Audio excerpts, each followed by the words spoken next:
Entro 15 giorni sarà convocato il tavolo regionale di coordinamento sui servizi postali per fare il punto, insieme alle autonomie locali, sulla situazione dei servizi postali nel territorio veneto.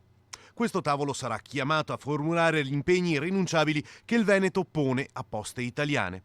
Entro un mese quindi Poste dovrà presentare un piano completo dei servizi che l'azienda intende garantire ai territori. In Veneto, afferma l'assessore regionale Manuela Lanzarin, non siamo più disponibili a tollerare i disservizi causati dalle novità introdotte dalla riorganizzazione in atto, dalla consegna postale a giorni alterni alla riduzione degli sportelli nelle zone montane e rurali.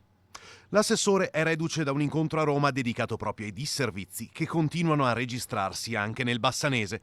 Dopo i numerosi casi che abbiamo documentato con i nostri servizi, è arrivato dunque un richiamo ufficiale alle poste.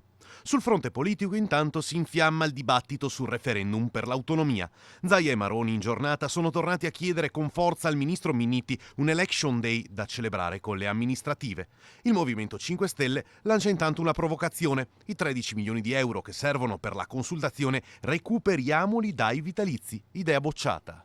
Referendum per l'autonomia sì, e paghiamolo con l'abolizione dei vitalizi. Infatti il referendum per l'autonomia, che è democrazia diretta, è doveroso andare a sentire i veneti, deve essere un referendum per tutti i veneti, per chiedere a loro se vogliono maggiori forme di autonomia, oggi costerebbe 13 milioni di euro, esattamente quello che ogni anno la Regione Veneto deve pagare in vitalizi. Sì, quell'odioso privilegio che noi del Movimento 5 Stelle vogliamo estirpare, eliminare completamente.